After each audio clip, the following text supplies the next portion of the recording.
안녕하세요. 고등교육법의 이해 특강을 진행하도록 하겠습니다. 고등교육법은 1장부터 4장까지 구성이 되어 있는데요.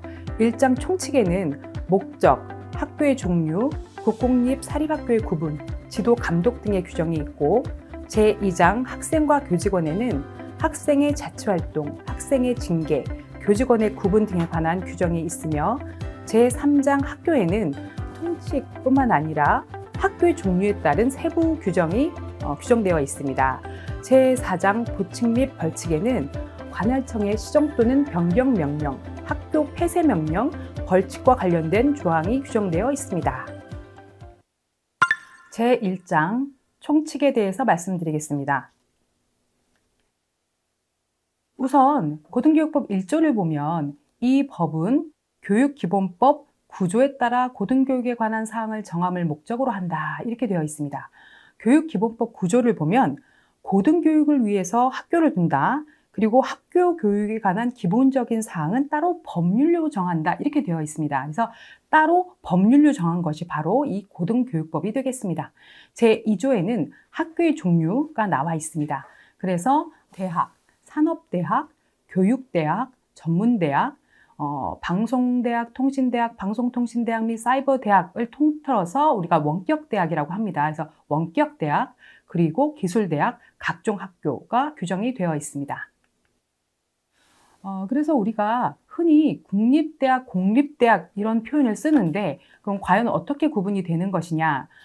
국가가 설립 경영하거나 국립대학법인으로 국가가 설립 경영하는 경우를 국립학교, 그리고 지방자치단체가 설립 경영하는 경우를 공립학교, 그리고 학교 법인이 설립 경영하는 것을 사립학교다. 이렇게 해서 세 가지로 구분이 되는데요. 국가가 국립대학 법인으로 설립 경영하는 경우는 우리가 서울대학교와 인천대학교를 예를 들 수가 있고 각각 이 두 개의 법률이 존재합니다. 그리고 지방자치단체가 설립 경영하는 공립학교의 경우에도 설립 주체가 시인 경우는 시립학교, 도인 경우는 도립학교로 구분이 됩니다. 그리고 우리가 그 고등교육법에 보면 학교 법인이 설립 경영하는 것이 사립학교다라고 이렇게 못을 받고 있는데 다음 시간에 배울 사립학교법에 보면 사립학교를 설립 경영하는 주체가 사실 이 학교 법인 이외에도 사인 또는 공공단체 이외의 법인 해서 사립학교 경영자라는 표현을 쓰고 있습니다. 근데 사립학교 경영자는 우리가 초, 중등학교를 설립할 수는 있지만 이 대학교를 설립하는 것은 사립학교 경영자가 아니라 오로지 학교 법인이기 때문에 이렇게 고등교육법 3조에서는 학교 법인이 설립 경영하는 것을 사립학교다라고 명시를 하고 있는 것입니다. 그리고 학교를 설립하기 위해서는 대통령령으로 정하는 설립 기준을 갖춰야 되는데요. 저희가 이제 대학 설립 운영 규정이라든가 사이버 대학 설립 운영 규정에 보면 어떠한 교지, 교사 요건, 그리고 수익용 기본재산 요건을 갖춰야 되는지에 대해서 상세히 나와 있습니다. 그리고 우리가 이제 학교 법인이 만약 학교를 설립하려고 하는 경우에는 교육부 장관의 인가를 받아야 됩니다. 그래서 학교 설립 자유주의가 있을 수 있어요. 학교를 어떤 그 관할청에 인가 없이 스스로 나는 이렇게 학교를 세우고 싶어 해서 만들 수 있는 학교 설립 자유주의라는 개념이 있을 수 있지만 우리나라에서는 학교 설립 자유주의가 아니고 학교 설립 인가주의를 취하고 있습니다.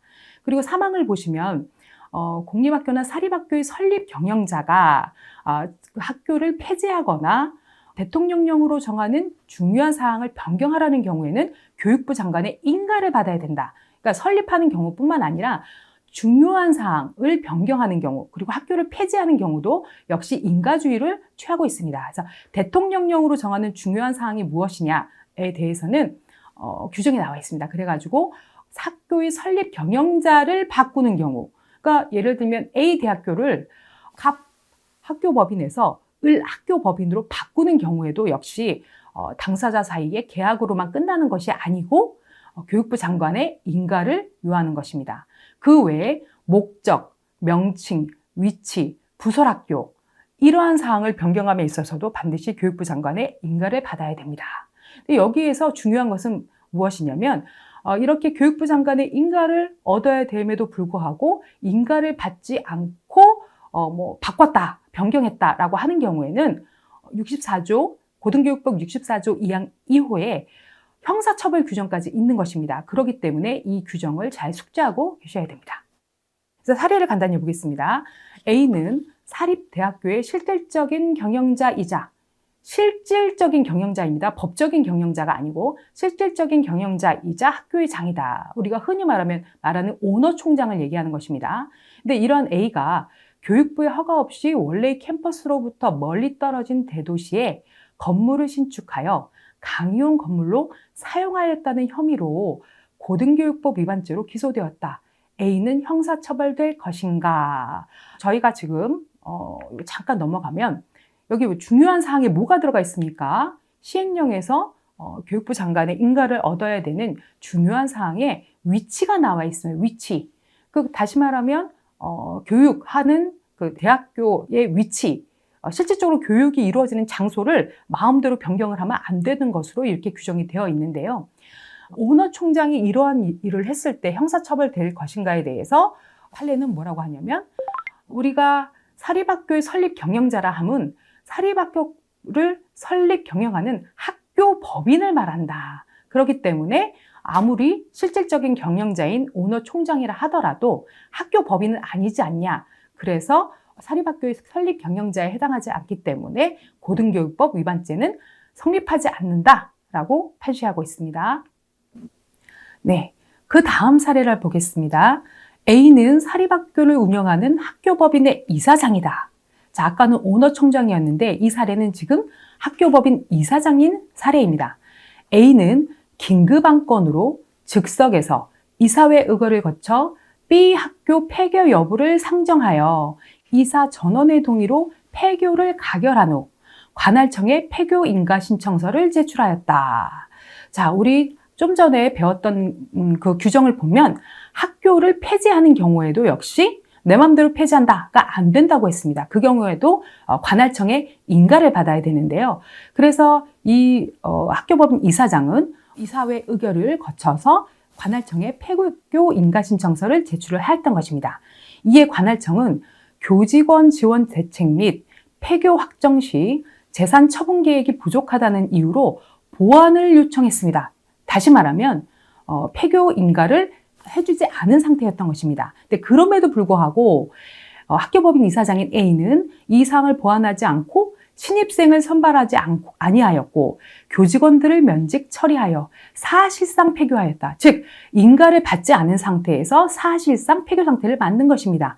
이로써 A는 관할청의 폐교 인가를 받지 아니하고 사립학교를 임의로 폐교하였다는 고등교육법 위반죄로 기소되었다. A는 형사처벌될 것인가에 대해서 네, 밑에 답이 나와 있죠. 벌금 200만 원의 유죄를 받았습니다. 근데 여기서 재밌었던 것은 뭐냐면 이게 이제 그 판례인데요.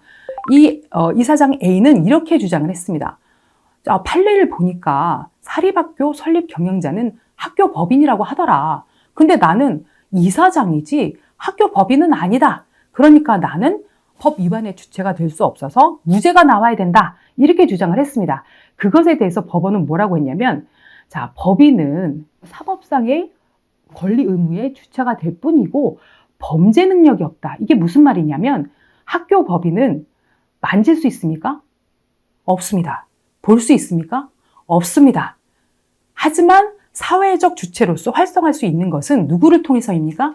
이사님들의 이사회 의결, 즉 우리가 학교 법인의 그 뇌라고 할 수가 있습니다. 이사회 의결을 거쳐서 결국 누가 대표행위를 한다? 이사장님이 대표행위를 하는 것으로 인하여 우리 학교 법인이 권리 의무의 주체가 되는 것입니다. 다시 말하면 이사장님은 학교 법인의 입으로서의 역할을 하는 겁니다.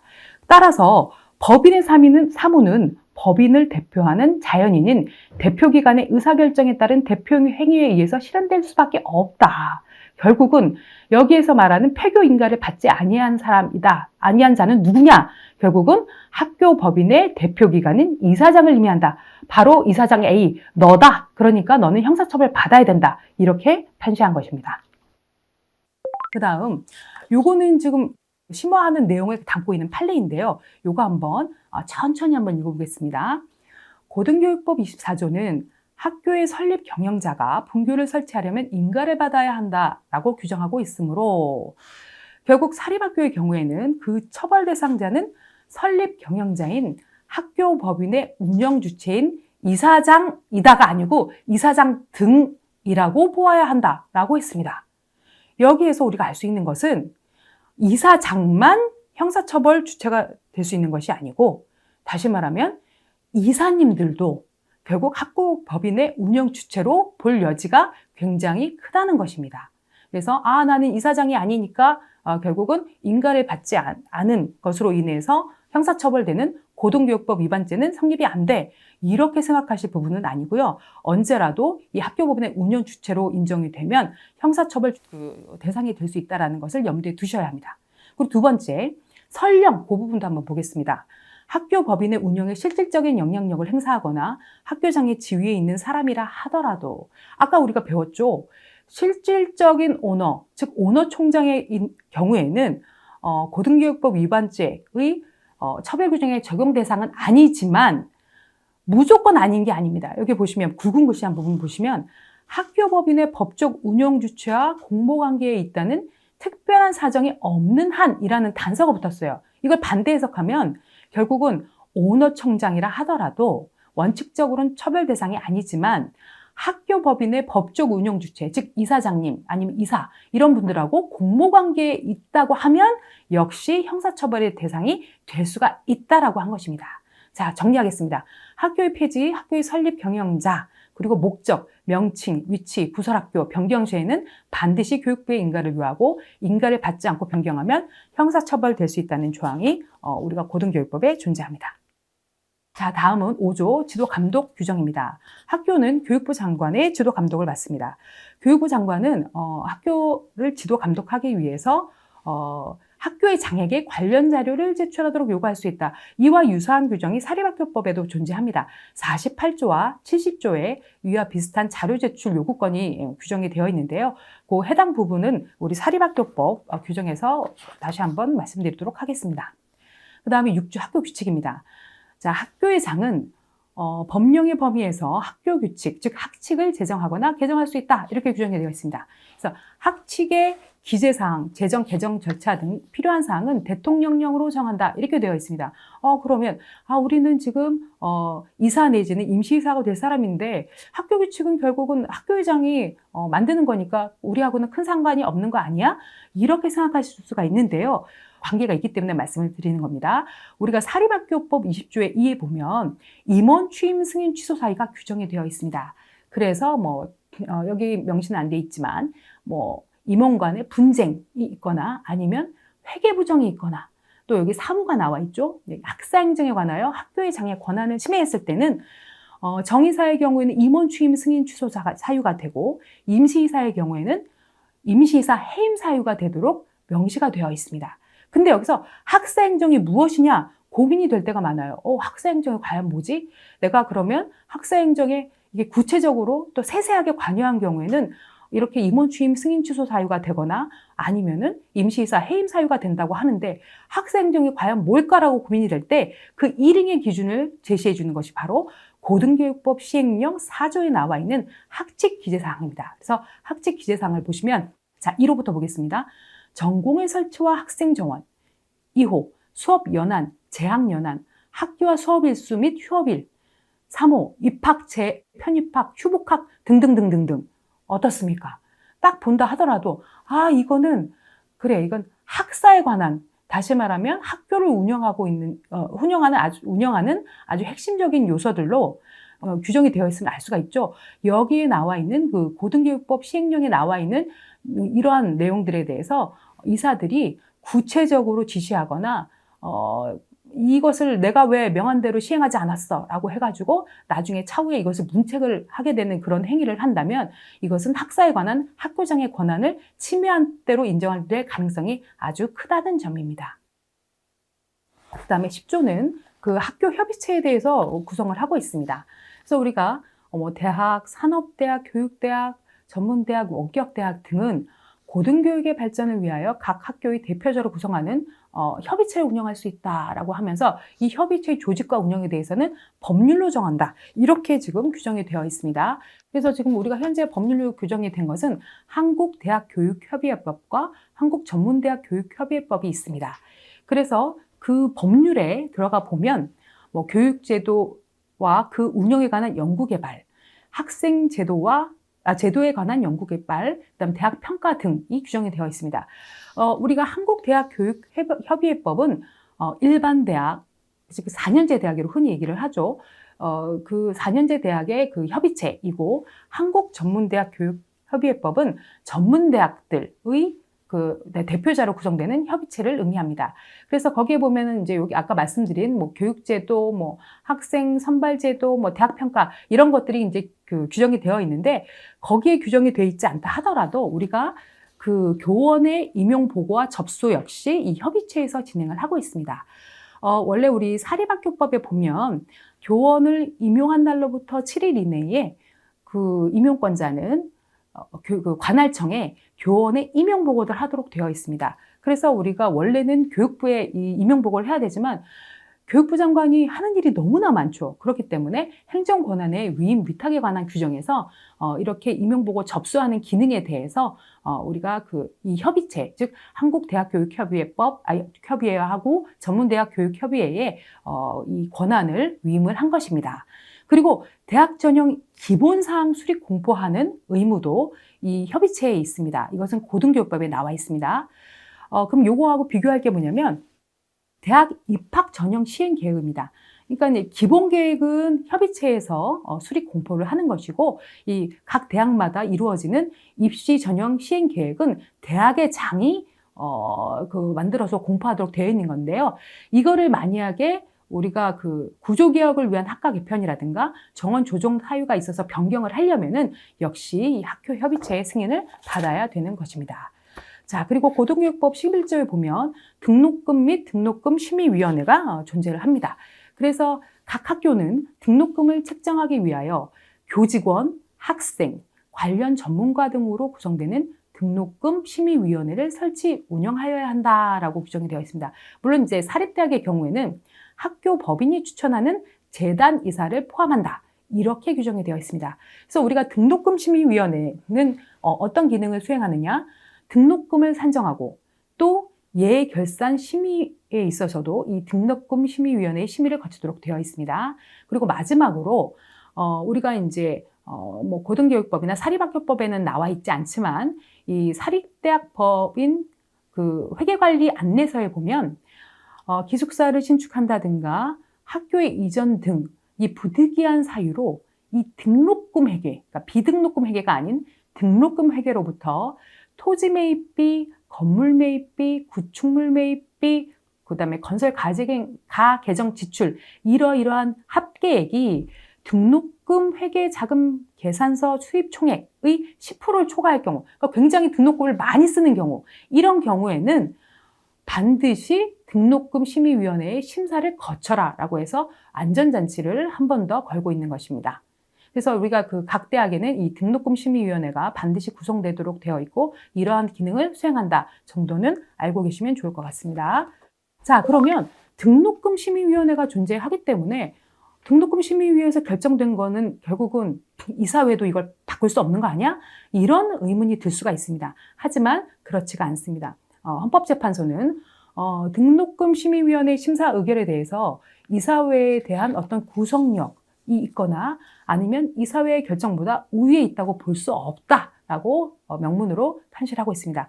우리가 등록금 심의위원회도 그렇고요. 뒤에 나올 학칙 재개정을 할 때 대학평의위원회의 심의를 반드시 거치도록 되어 있는데 이 대학평의회도 마찬가지고 또 그리고 사립학교법에 보면 교원의 재임용에 관한 심사를 할 때 교원 인사위원회 심의를 거치도록 되어 있습니다. 이렇게 대학에는 그 여러 개의 심의기관이 존재를 하는데요.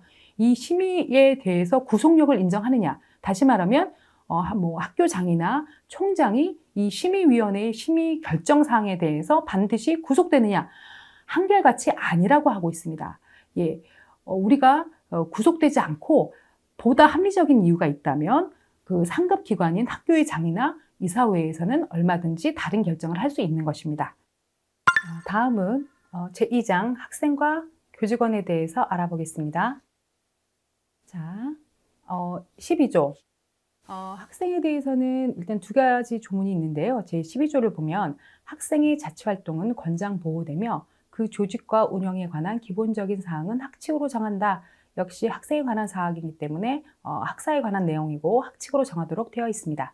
그리고 학생의 징계, 학교의 장은 교육을 위하여 필요하면 법령과 학칙으로 정하는 바에 따라 학생을 징계할 수 있다. 자, 다음은 교직원입니다. 그래서 교직원의 구분, 14조에는 교직원의 구분에 대해서 나와 있고요. 여기 15조에는 교직원의 임무에 대해서 나와 있습니다. 그래서 교직원의 구분에 해당하는 그 임무에 대해서 대비해서 설명을 드리도록 하겠습니다.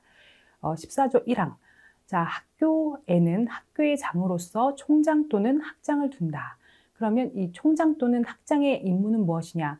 총장 또는 학장은 교무를 총괄하고 소속 교직원을 감독하며 학생을 지도한다라고 규정이 되어 있습니다. 과거에는 주로 이제 그 일반 대학, 즉 4년제 대학은 총장, 그리고 그 단과대학은 학장, 전문대학도 학장이라는 표현을 썼었는데 요즘은 그런 구분 없이 전문대학이라 하더라도 주로 총장이라는 그 명칭을 쓰고 있습니다.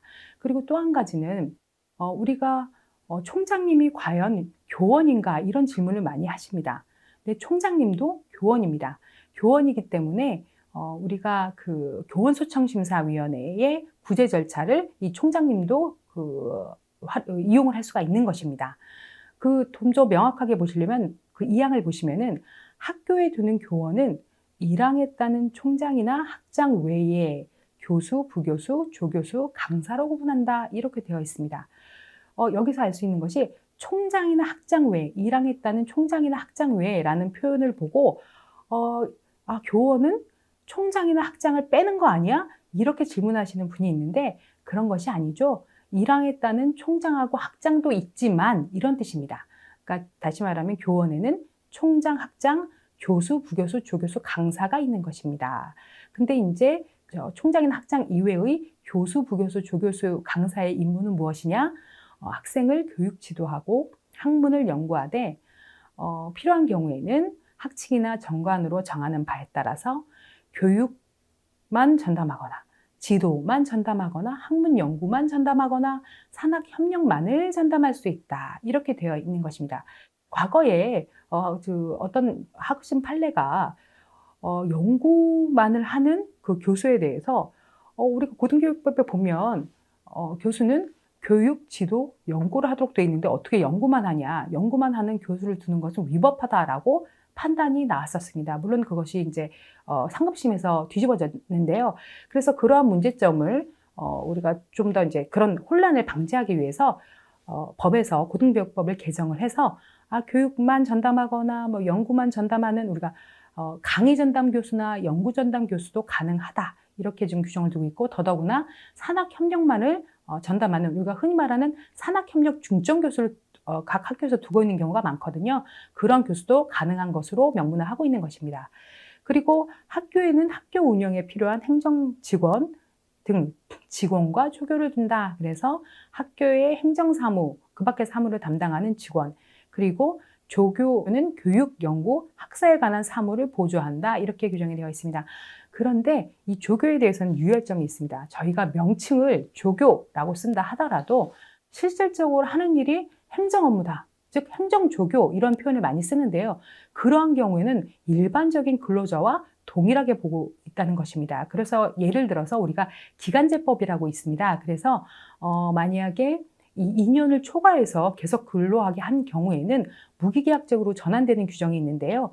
우리가 본래의 의미의 조교, 즉 교육, 연구, 학사에 관한 사무를 보조하는 조교의 경우에는 기간제법 그 예외 규정이 적용이 돼가지고 무기계약적으로 전환이 되지 않습니다만 이름만 조교고 실질적으로 하는 일이 행정 직원이랑 마찬가지다라고 하는 경우에는 이 기간제법의 예외를 인정하지 않아서 무기계약직의 전환을 인정을 하고 있습니다. 다음은 3장 학교입니다. 자, 학교 제18조입니다. 일단 통칙 규정이 존재하고 각 대학마다 이제 대학에 따른 별개의 규정들이 존재를 하는데요. 이 통칙 규정을 한번 보겠습니다. 그 학교의 명칭, 사립학교의 경우에는 학교의 명칭은 학교법인의 정관으로 정한다.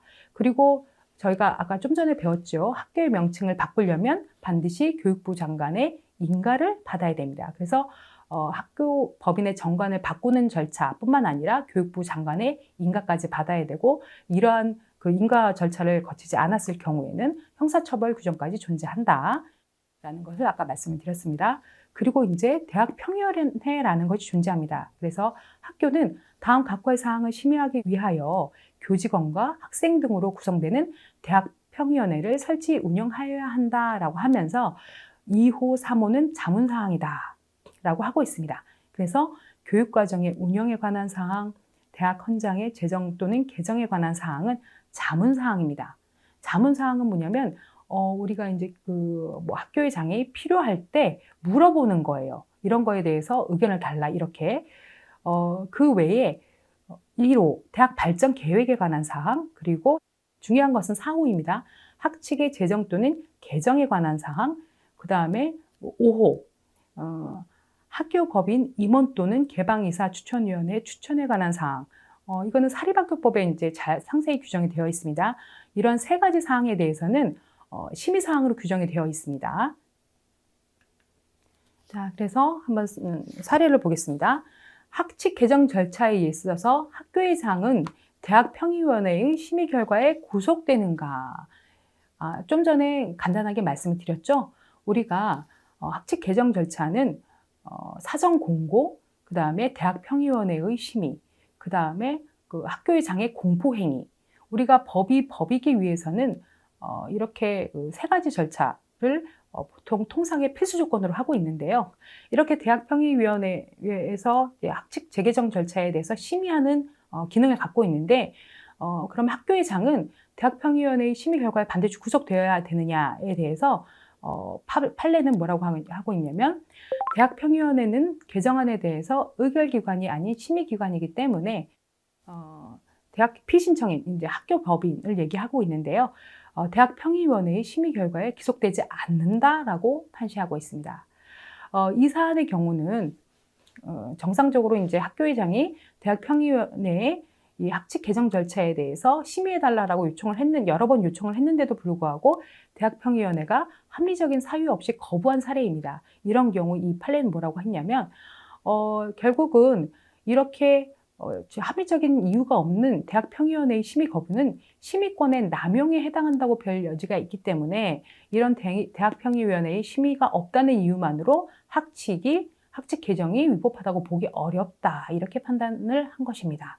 근데 여기서 주의할 것은 이 경우는 지금 대학평의위원회가 합리적인 이유 없이 심의권을 행사하지 않은 경우이기 때문에 그렇지 않은 일반적인 케이스에 있어서는 반드시 심의 절차에 부의해야 된다는 겁니다. 그러니까 다시 말하면 심의 절차에 부의했는데도 불구하고 대학평의위원회가 심의를 거부하는 그런 이례적인 경우가 아닌 다음에는 반드시 대학평의위원회의 심의 절차는 거쳐야 되는 겁니다. 그 심의에서 나온 그 결과에 구속되지 않는다는 것은 차후의 문제인 것이고요. 반드시 심의 절차는 거치는 것이 원칙입니다. 네, 다음은 고등교육법 19조의 3 인권센터 규정입니다. 그래서 1항을 보시면 학교는 교직원, 학생 등 학교 구성원의 인권 보호 및 권익 향상과 성희롱, 성폭력 피해 예방 대응을 위해서 인권센터를 설치 운영하여야 한다라고 규정을 하고 있습니다. 그래서요, 지금 사실 인권이라는 말은 결국 인간의 권리, 기본적 권리와 관계된 것인데 여기에 해당하지 않는 것이 없을 정도입니다. 그래서 우리가 그 직장 내 괴롭힘 신고라든가 아니면 뭐 성희롱, 성폭력 신고라든가 이런 것들이 제기가 됐을 때에는 인권센터에서 진상조사를 하고 있습니다. 그래서 과거에는 어떤 징계 사유가 발생을 했을 때에는 진상조사위원회를 별도로 꾸려서 이 사실관계 확인을 하는 것이 그런 경우가 많았는데, 인권센터 규정이 신설될 다음에는 이 인권센터에서 이 진상조사 기능을 상당 부분 수행을 하고 있습니다. 그래서 제2항을 보시면 인권센터는 다음 각호의 업무를 수행한다. 인권 침해 행위에 대한 상담, 진정에 대한 조사, 즉 사실 조사를 여기서 지금 하고 있고요. 이와 관련된 시정 권고 또는 의견 표명. 이거는 지금 직장 내 괴롭힘이 인정이 된다. 그러니까 징계하는 것이 타당하다. 직장 내 괴롭힘이 아닌 걸로 보인다. 그러니까 지금 뭐 징계를 할 필요가 없다. 이런 의견 표명을 하고 있습니다. 그리고 학교 구성원의 인권에 관한 교육 및 홍보, 성희롱, 성폭력 피해 예방 및 대응. 그 밖에 학교 구성원의 인권 보호 등을 위하여 필요한 사항 등을 인권센터에서 수행하도록 되어 있습니다. 다음 21조 교육과정 운영. 학교는 학칙으로 정하는 바에 따라 교육과정을 운영하여야 한다. 그리고 학교에는 연구소 등을 부설할 수 있는 근거 규정이 있습니다. 자, 다음은 각 대학 종류별 대학의 종류별 규정을 한번 알아보도록 하겠습니다. 그래서 자, 28조를 보시면 대학은 인격을 도야하고 국가와 인류사회 발전에 필요한 심오한 학술 이론과 그 응용 방법을 가르치고 연구하며 국가와 인류사회에 이바지함을 목적으로 한다. 저희가 일반 대학의 설립 목적인데요. 심오한 학술 이론을 탐구하는 것을 그 목적으로 합니다. 29조 대학원. 대학에 대학원을 둘 수 있다. 다만 사이버 대학은 교육 여건과 교육과정의 운영에 대한 평가 등 대통령령으로 정하는 기준을 충족한 경우에 한정한다.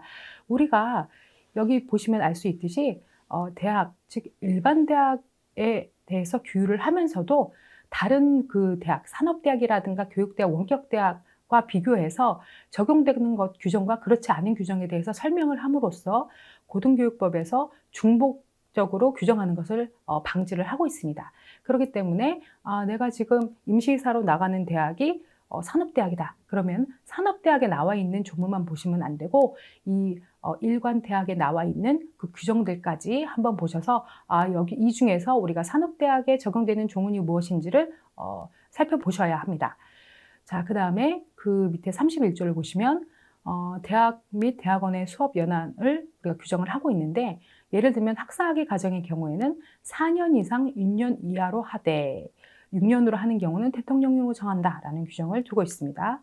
그 다음에 32조 학생 정원. 그래서 대학의 학생 정원에 관한 사항은 대통령령으로 정하는 범위에서 학칙으로 정한다라고 규정을 하고 있고요. 아까 설명드린 바와 같이 자, 산업대학, 교육대학, 전문대학, 원격대학, 기술대학 및 각종 학교를 포함해서 이 조문에 적용을 받는다라고 명시를 하고 있습니다. 33조도 마찬가지입니다. 그래서 대학에 입학할 수 있는 사람은 고등학교를 졸업한 사람이나 법령에 따라 이와 같은 수준 이상의 학력이 있다고 인정되는 사람으로 한다라고 하면서 산업대학, 교육대학, 전문대학, 원격대학도 이 규정에 적용을 받는다. 다만 대학원 대학은 제외한다라고 교통정리를 하고 있습니다. 대학원 대학은 왜 제외를 할까요?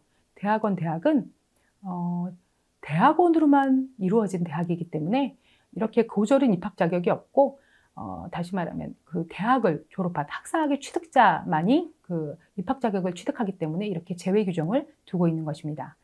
그래서 34조의 2를 보겠습니다. 우리가 입학사정관이라는 얘기 많이 들어보셨잖아요. 입학사정관이 어떤 의미를 갖는지 보겠습니다. 그래서 대학의 장은 교육부 장관이 시행하는 시험의 성적 이외에 학교생활 기록, 인성, 능력, 소질, 지도성 및 발전 가능성과 역경 극복 등 경험 등 학생의 다양한 특성과 경험을 입학 전형 자료로 생산 활용하여 학생을 선발하는 업무를 전담하는 교직원, 이것을 바로 입학사정관이라고 하는 겁니다. 이런 입학사정관을 둘 수 있다라는 규정이 있습니다.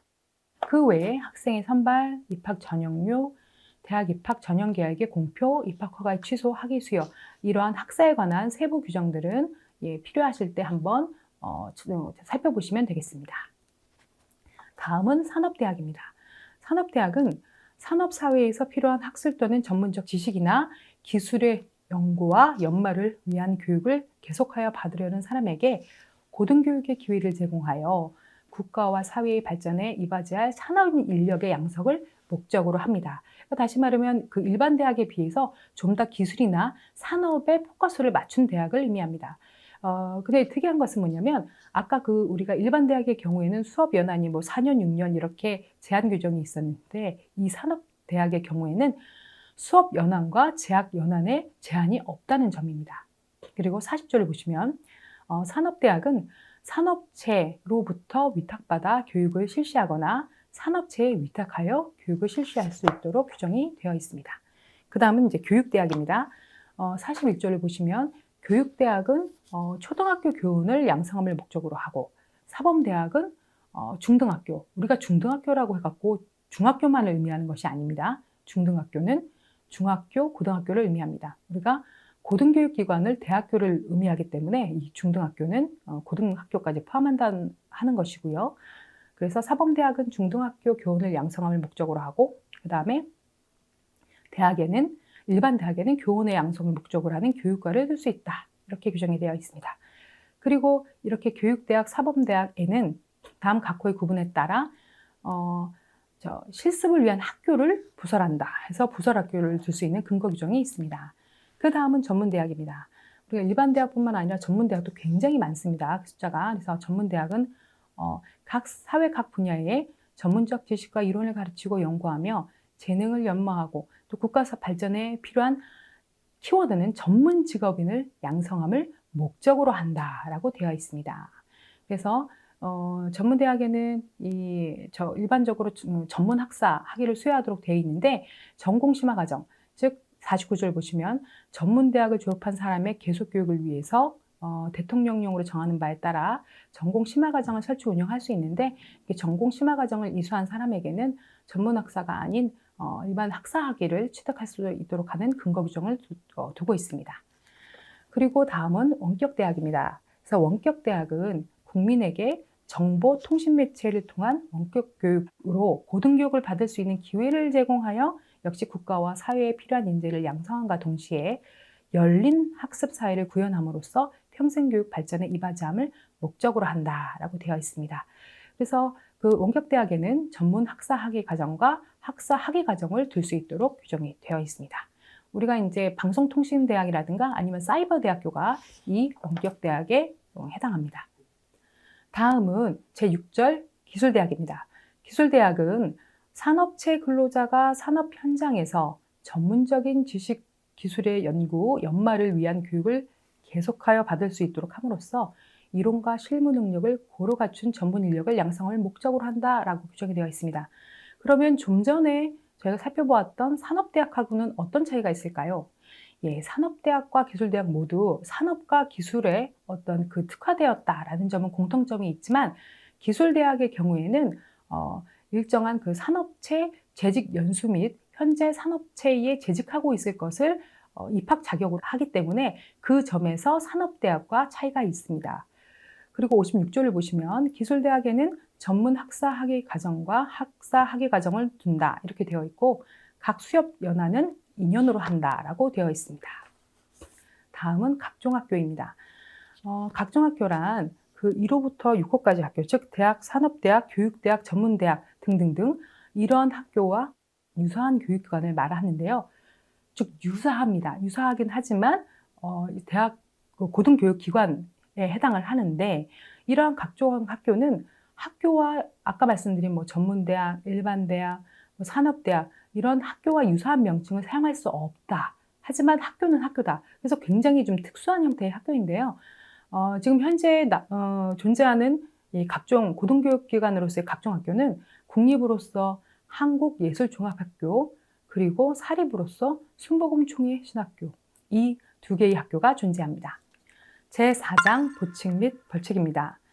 고등교육법 60조를 보면 교육부 장관은 학교가 시설, 설비, 수업, 학사, 그 밖의 사항에 관하여 교육관계 법령 또는 이에 따른 명령이나 학칙을 위반하면 기간을 정하여 학교의 설립 경영자 또는 학교의 장에게 그 시정이나 변경을 명할 수 있다라고 하면서 그것으로 끝나는 것이 아니고, 이러한 시정 명령이나 변경 명령을 위반하면 1년 이하의 징역 또는 1천만 원 이하의 벌금에 처하도록 형사처벌 규정까지 두고 있습니다.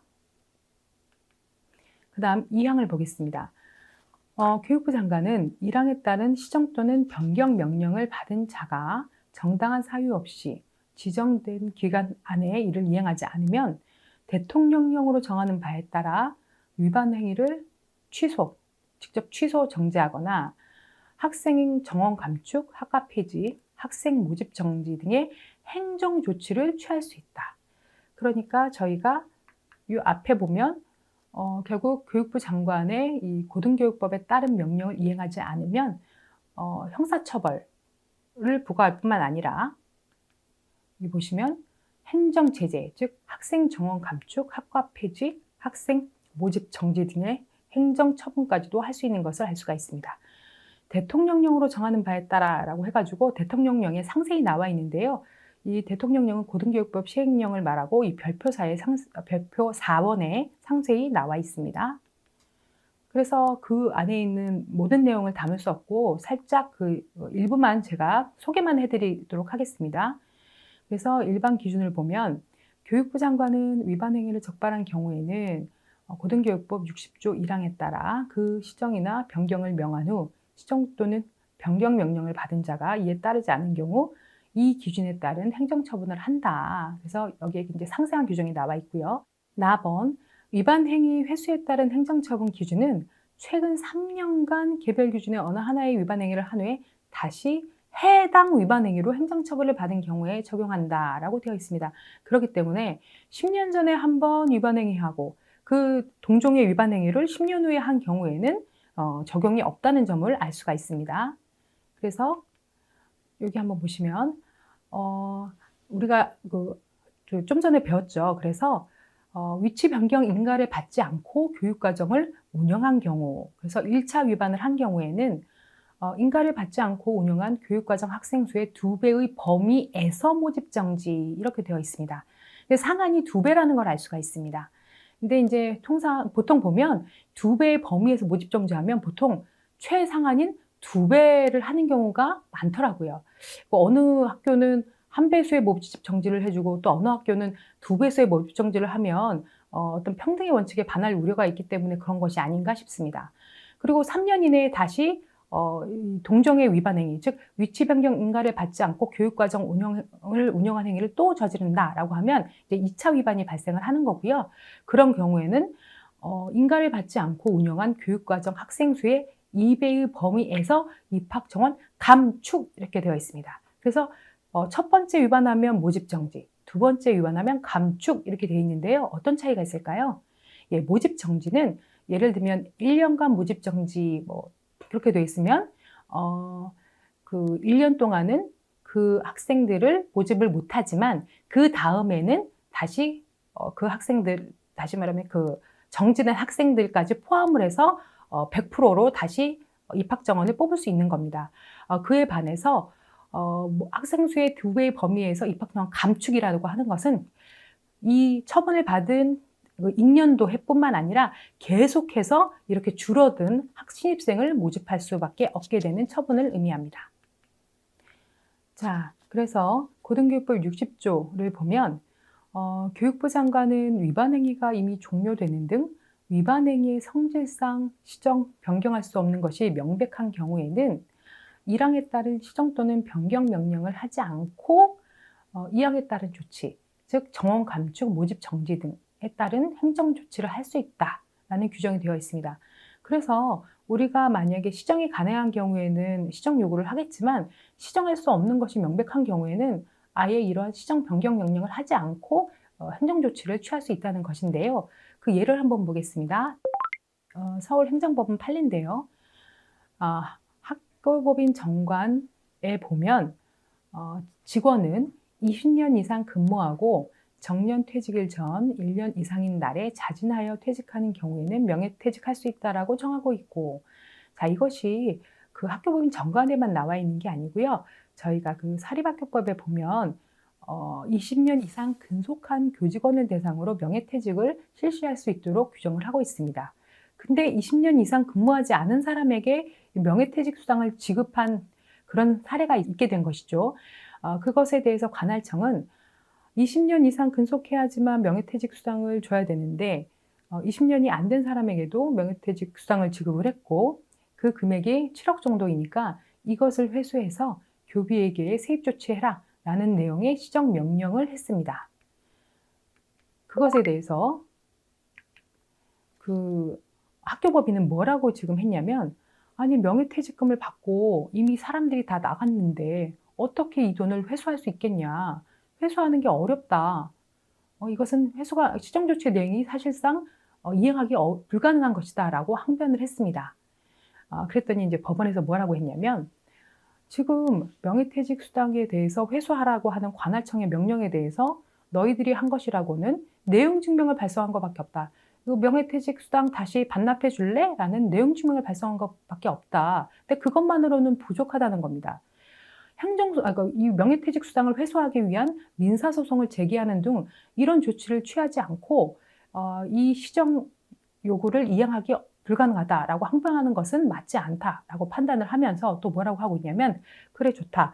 너희들의 주장대로 명예퇴직 수당을 환수하는 것이 실질적으로 불가능하다라고 하면 오히려 이런 시정 요구 없이 바로 제재 처분을 할 수 있는 경우에 해당하기 때문에 어느 경우든지 너희들에게 유리하게 해석할 수 없다라고 판시한 것입니다. 여기에서 저희가 알 수 있는 것은 뭐냐면, 교육부에서 시정 요구가 내려왔을 때에는 우리가 그냥 단지 내용 증명을 보내는 것, 내용 증명 우편을 보내는 것으로는 부족하고 이와 관련된 소송을 제기해서 때로는 이 1심에서 패소했다고 해서 그 항소를 제기하지 않고 끝내는 경우에는 미이행으로 보는 경우도 있거든요. 그렇기 때문에 우리가 과연 항소를 안 하고 그냥 끝내도 되는지에 대해서 교육부의 그 담당자에게 문의한 다음에 결정을 하는 것이 안전합니다.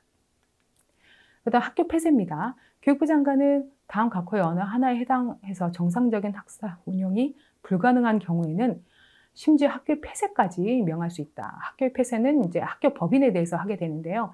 그 학교의 장이나 학교의 설립 경영자가 고의나 중대한 과실로 이 법을 위반하거나 이 법에 따른, 즉 고등교육법을 얘기합니다. 고등교육법 또는 고등교육법에 따른 명령을 위반한 경우, 그리고 학교의 장이나 설립 경영자가 같은 사유로 그 교육부 장관의 명령을 3회 이상 위반한 경우, 이 두 가지의 경우에는 학교 폐쇄를 명할 수 있다. 우리가 여기서 뭘 알 수가 있냐면, 우리가 그 1호를 보면 중대한 과실이나 고의가 있는 경우는요, 뭐 몇 번 이상 위반해야 된다 이런 얘기가 없습니다. 그냥 바로 학교 폐쇄를 명할 수가 있고, 고의나 중대한 과실이 입증은 안 되지만 교육부 장관의 명령을 3회 이상 어기는 경우에는 결국은 똑같은 명령을 3번이나 어겨? 이것은 고의 아니면 중대한 과실로 볼 가능성이 충분하다는 것입니다. 그래서 이 두 가지의 경우에는 학교 폐쇄를 명할 수 있도록 되어 있고요. 이렇게 학교 폐쇄를 명하는 것은 어마무시한 사유인 거죠. 그죠? 굉장히 불이익이 크기 때문에 반드시 사전에 청문 절차를 진행을 해서 당사자의 의견을 드려봐야 됩니다. 그리고 이 학교를 폐쇄하라라고 명령을 했는데 그것을 이행하지 않으면 1년 이내의 징역 그리고 1천만 원 이하의 벌금에 처할 수 있는 형사처벌 규정까지 있습니다. 고등교육법상 학교 폐쇄 명령하고 비교할 것이 사립학교법상 해산명령입니다. 학교 폐쇄는 학교를 없애라는 것이고 이 해산명령은 학교법인을 없애라는 명령인데요. 일단 사립학교법에 규정된 해산명령 사유는 설립 허가 조건을 위반하였을 때, 그리고 목적 달성이 불가능할 때, 즉 학교 법인의 목적 달성이 불가능할 때인데요. 우리가 설립 조건을 위반해서 해산명령을 당하는 경우는 그렇게 뭐 흔하지 않습니다. 설립 허가 조건은 당연히 이행을 하니까요. 이 목적 달성이 불가능해서 해산명령을 하게 되는 경우는 어떤 경우인지 한번 보겠습니다. 판례 한번 보겠습니다. 그래서 고등교육법 62조의 학교 폐쇄 명령과 사립학교법 47조의 해산명령, 이 두 개의 비교에 대해서 보면은요. D대학은 2006년 감사에서 학사관리 부적정을 지적받았고, 그 다음에 2010년 감사에서도 기본재산 처분 부적정과 2006년 감사처분 이행 부적정을 지적받았음에도 유사한 위반 행위를 장기간 반복해왔으며 2011년 특별감사에서도 학사관리 부적정 등을 지적받아 그 후 여러 차례 계고를 받았음에도 별다른 시정 의지를 보이지 않는 점 등에 비추어 볼 때, 아까 뭐랬습니까? 우리가 고등교육법 위반 행위를 고의 중대한 과실로 위반 행위를 하거나 교육부 장관의 명령을 3회 이상 어기면은 그때는 학교 폐쇄가 가능하다고 했잖아요. 근데 여기 보면은 2006년, 2010년, 2011년 계속해서 위반 행위를 한 거예요. 그랬더니 이제 교육부에서 어떻게 했냐면 D대학은 이제 정상적인 학사 운영이 불가능하다. 그래서 학교 폐쇄 명령을 했습니다. 근데 이게 학교 폐쇄를 하다 보니까 이 학교법인이 운영하는 유일한 학교가 이 D대학이거든요. 그러니까 다시 말하면 유일하게 운영하는 D대학교가 학교 폐쇄됨으로 인해서 더 이상 학교법인 C가 운영하는 학교는 존재하지 않기 때문에 학교법인 C의 목적 달성도 불가능하게 됐으니까 학교법인도 해산해라라고 했던 것입니다. 그래서 학교 폐쇄로 학교법인이 운영하는 학교가 아예 없어지면 학교법인 해산 명령이 가능하다라는 판례입니다. 자, 이상으로 고등교육법의 이해 강의를 마치도록 하겠습니다. 감사합니다.